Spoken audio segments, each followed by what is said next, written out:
back to my channel. So as promised, y'all, Bipolar Cutie husband has updated us again. All right, now I'm gonna go ahead and get right into it. I'm gonna spare you guys a long intro. All I want to say is, you guys know by now that I fast forward my videos to conserve space. So if you feel like the video is moving too fast, feel free to definitely slow it down using your YouTube settings. Now I'm going to start this, all right, because he made a whole story time, right? But I'm going to start this by letting him address you guys. Okay, because he had a lot to say about y'all online trying to make fun of him and trying to critique him. He got something to say. So let's go ahead and hear what this man got to say, okay? What up, y'all? I'm back, man. I know I look kind of rugged, but I'm gonna be different tomorrow. But let's talk about just finishing this off now. Let me address a few things before I start it out. Anybody that's questioning me being married, twice and divorced twice, like, I'm kind of concerned. Like, you probably got 5 baby daddies that ain't doing nothing for your kids, but you over here that ain't never tried to marry you, but you over here worried about, it's a red flag. What's a red flag? You ain't never been married with all them kids. But I digress. So let's move on. This situation of her constantly responding and posting, that's what I'm doing right now. It's not the story, the full story. It's just me getting my part out there. And let me make something that's clear. I'm looking for help. I'm looking for help. If there could be someone that could help me, legally with trying to walk me through the process or something like that. So that's what I mean when I say I'm not here for the clicks and fakes. You know what I'm saying? I'm at a situation where it just is what it is. So let me address a few things. Domestic DV didn't happen. Didn't happen at all. For all the people that's concerned and got empathize, I understand. I empathize with people who's gone through DV. My mom went through DV. You know what I'm saying? So I empathize with it, but that never happened. You got to also understand you deal with a person that's diagnosed bipolar. So he said he never committed domestic violence against her. All right? That's what he's saying, y'all. And mind you, I didn't know she was diagnosed bipolar through our marriage. So at the end of the day, it still boils down to, you don't know what you're dealing with. And lastly, I'm going to say this right here as it relates to me, like, putting it in the frame for y'all. I was gone for a year. I was gone for a year for a reason. I'm human. When I went through that after 11 and a half years, almost 12 years of dealing with being gaslit, being manipulated, lied to, you sometimes lose reality of what's real and what's not. You sometimes become what you've gone through. I had to have myself committed after that, y'all. I had to get my mind right, you know what I'm saying? I got the help I needed, but I realized, like, quickly after, when you lose kids that you think are yours and stuff like that, as a man, we don't get a lot of grace, you know what I'm saying? We don't do a lot. We don't even push legal stuff like that because we're men. But I was manipulated. When it comes to her talking about, I left for a year, I've been doing it for 11 and a half years. I really hope you ain't out here, you know what I'm saying, sleeping with guys and making babies for free. So there's no way possible that you could think that you're out here and broken all that is my problem. That's your fault. That's your fault. That's the consequences of your actions. When it comes down to the fact that I'm hearing this last video of her saying, hey, he took the car, the car was in my name. That was my car. Why would I give you my only car? Why would I do that? Ooh. Why would I do that? She had the kids. Yes, she did. But you got to also understand that I had to choose me. I had to choose me. Because I started listening. I'm starting to think, like, if I'm messed up here, how am I going to be any good for the kids? My noodles were total unscrambled behind that, man. So, like, use your logic. Don't worry about, what it seems. I ain't got no reason to lie to y'all. I really don't. All this talking about she slept on, did you sleep on the floor? Did the white man help you move to bed? I think you need to make a choice on your life. I've been told you're a horrible liar. First you said y'all slept on the floor with nothing, then you said the white man helped you move in the bed and all that. Did y'all sleep on the bed or did y'all sleep on the floor? Why the bed in the apartment? Come on now, make that make sense. There's so many ways to where, she makes herself look stupid. And for me, y'all saying you're giving the story, I already know. If you're going from page to page, you realize that I'm responding to the nonsense she's putting down. And why am I responding? Because I think y'all need to know. You can have your opinions about it, do whatever you want to with it. But at the end of the day, she's a straight lunatic. Yeah, a straight lunatic, man.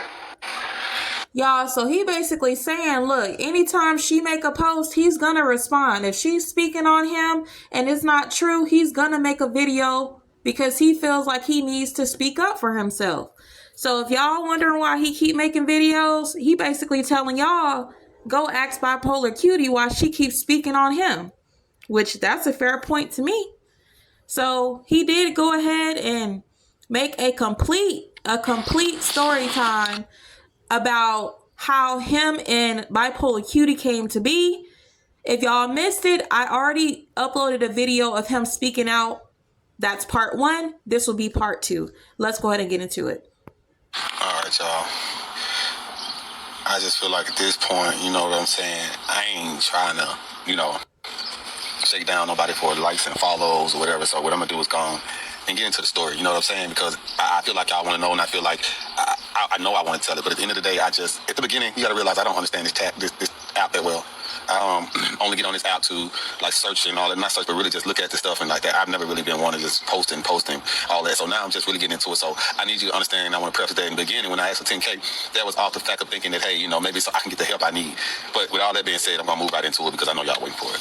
All right, I already told y'all the beginning part about how we met in high school and all that stuff and how she had a kid and whatnot. But fast forward 10 years later, we know moving together, and she ended up coming from Memphis to Houston, and everything was good in the beginning until a couple of months into the relationship. She pops up and says she's pregnant. Of course, I was apprehensive at first because I'm like, what the hell? You know what I'm saying? Like, you're in denial when you like, shit, we ain't been knowing each other that long, or I ain't really ready for that, but at the end of the day, if you're doing the do out here, then, of course, it's bound to happen. It could happen, So then, after she told me, I was kind of apprehensive about it, and then, me being who I am, I questioned it.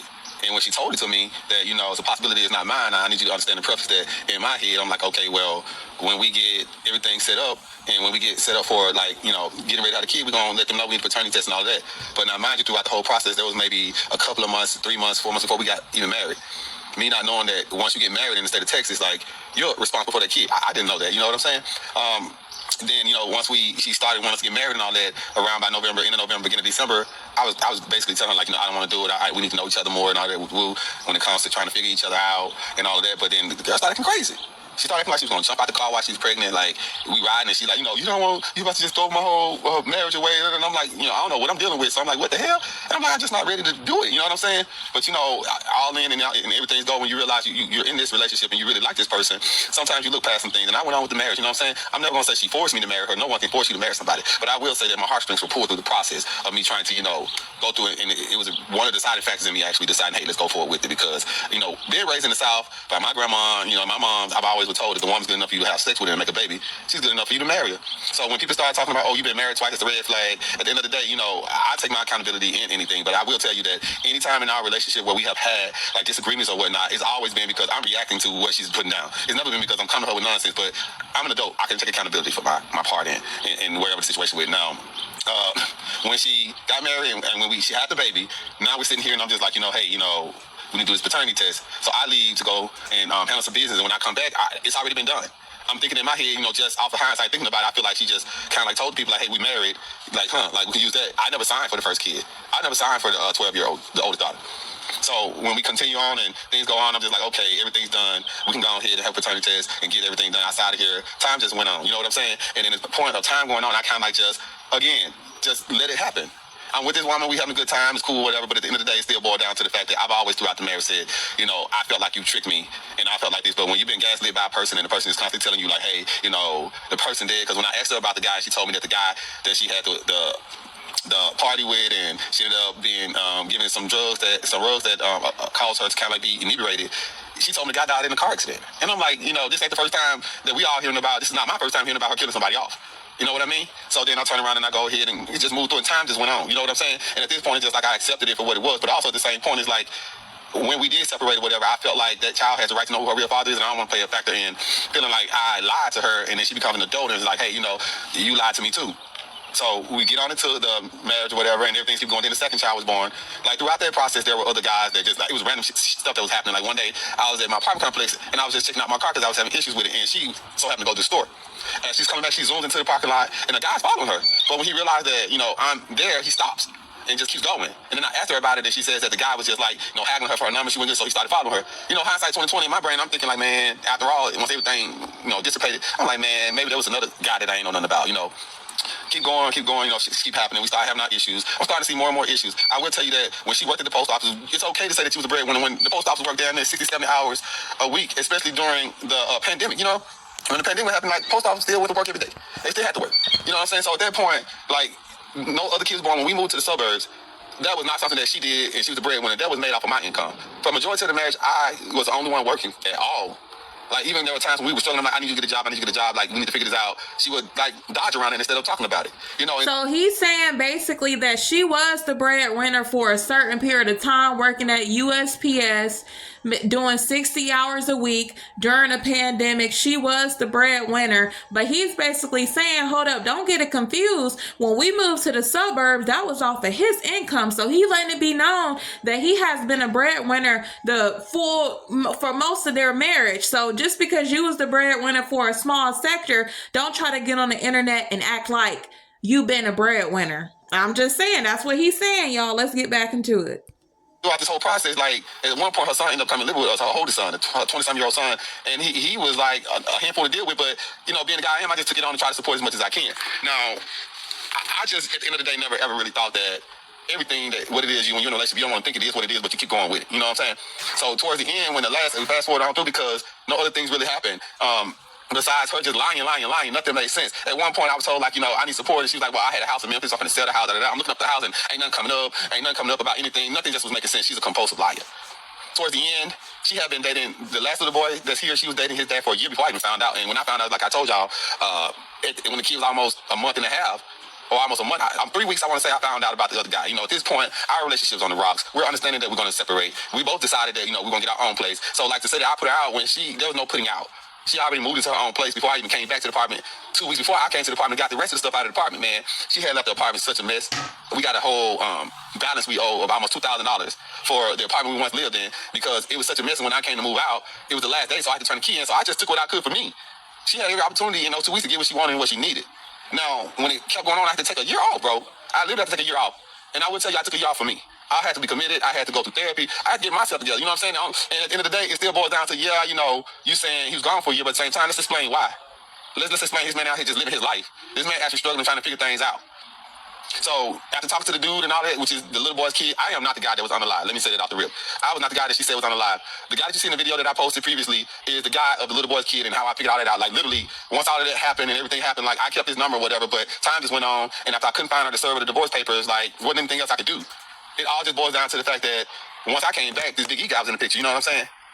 And at the end of the day, I ain't got no issues of quarreling with that guy. That guy's my classmate. I don't have no... All right, y'all. So he's saying Big E was his classmate, and that Big E is the man that she's alleging is the father of her unborn child. And that is also the man that she lied and said was shot and died on top of her. Big E is Sharita's long-term boyfriend, and they've been together for over 20 years. So for the people who keep hopping on the comments asking, how do we know it's Big E? How do we know it's Sharita? Y'all, because it's constantly being said. Bipolar Cutie admitted it herself. Let's get into part 2. All right, y'all. I ran out of time on the last installment, so I just came here because the 10 minutes ran out, but I'm gonna finish it all off. How I ended up coming back after a year. Her friend ended up going to my mom's job and telling my mom, you need to go by there, tell Tari to go by there and check on his kids. And so my mom called me and she was like, you need to go check on them kids. Her friend came to my job and her friend was telling me some things that were concerning. So I'm like, Mom, I really don't want to go by there. You know what I'm saying? Like, you already know what I'm dealing with this girl. Like, I don't want to get over there and something happens to the point of her calling the police or something. Then it looks bad on me in court to try to even like have any of what I'm supposed to have as a dad. I don't want to go over there and it looks like I'm creating a problem. So the next best thing for me to do was to call CPS. Yes, I called CPS. And when I called CPS, I reported what was reported to me.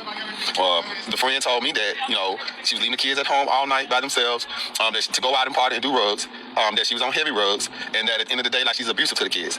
This is what was told to me. So what I ended up doing was reporting what she told me. So at the end of the day, you know, you can take it for whatever face value you want to take it for, but at the end of the day, I'm going to do what I got to do for what's best for me and what's best for the kid. So the CPS worker, you know, I was leaving all the information. They ended up going by there. And when they went to the house, the kids were home alone. And come to find out, the kids had been left at home all through the night. And then parts of the night, the service of their phone wasn't working. So they're there with a little kid. And then they ain't have no service to call nobody or nothing. When the CPS people got there, they were there alone then. So that's how she ended up in the situation that she's in now, saying that I'm the cause of it. No, if you're not doing what these people saying you're doing, when CPS get there, they're not going to bother you no more about it. They're going to leave it alone, open, closed case, you know. But that wasn't the case at all. So she ended up giving her my number to call me because she didn't have my number. Mind you, the number that I did have, she was the one that had to cut off. She said she had to cut off because I wasn't responding. You got to understand, there was a reason I wasn't responding. I wasn't responding. No matter if she sent a kid to text me, she would sometimes act like she's a kid to text me herself to just get me there. You know what I'm saying? So all in all, when it all said and done, I had to do what was best for me and for the kids when it came to me making a better decision. So at the end of the day, when all of this is swept on the rug, I still would have the opportunity to be a father. You know, when the CPS people went there, she ended up calling me because I gave her my number. I was like, I told my sister-in-law, I said, go over there and give her my number and tell her to call me, because at this point, she come call the police officer, somebody call CPS, something, yada, yada, yada. At the end of the day, like, the kids happen to be taken out of the home for that. And at the end of the day, that's how I ended up back in the picture. Now, when I came back, I ended up getting the oldest, the 12-year-old, and my 9-year-old for 2 weeks in the summer, around the end of July. And after the 2 weeks, I took the 12-year-old back because mom said she couldn't stay. It wasn't because I didn't want to, because we already knew that she wasn't mine, so mom didn't feel okay with that, and I was cool with that. So once I took the 12-year-old back, the 9-year-old's been with me since the end of July, right? Now, mind you, the whole time I got my 9-year-old, ain't no support coming from her, like when it comes to, like, hey, here's her, if you need help with her Christmas or you need help with her birthday, like, nothing came from her. Now, in that whole time, I agreed that, you know, hey, since I was gone for a year, you don't have to do nothing for a year. I'm okay with that. But at the end of the day, like, as a mom, like, would you not do nothing for your kid for her birthday? Would you not do nothing for your kid for Christmas? Whether you're struggling or not, if you make Christmas happen, you make Christmas happen. But, like, don't call and act like you, because this is what was happening. She was calling me, acting like, hey, I have, for Christmas, I got a Target order. But when she really didn't have a Target order, it's like nobody even asked for the lie. Wow. Like, even up to the point of talking about manic behavior. When I had our kid, and I still have her, she would, like, when she would get mad at me, she would, like, call my phone over and over and over. Then she would reach out to my family members, like, I'm not answering the phone, and then I have my uncle or my aunt calling me. I'm like, man, this is way too much. So I just want to preface this by saying, at the end of the day, that's my story. And I had to deal with that for almost 12 years. And at the end of the day, y'all can take whatever y'all want to take from it. But I'm not here to shake down for no followers, no none of that, because I can guarantee you that I was just looking for help. At the end of the day, when you're dealing with stuff like that, you know, so you can call me manic, you can call me whatever you want to call me. You know, I really don't think that any of us is in a place to judge nobody. You know, y'all sit behind these computer screens and y'all write all these messages and stuff. This is why I'm going ahead and give y'all the story, because I need y'all to know for sure that I really don't care about followers. I would love to have them, but here just for that reason is not my sole purpose. I've been on this app way too long to now just deciding I want to start shaking people down for followers. And I really wish that some of y'all would reconsider before y'all hit that button, because just like you're doing this to me and other people, it can happen to you. It can happen to you.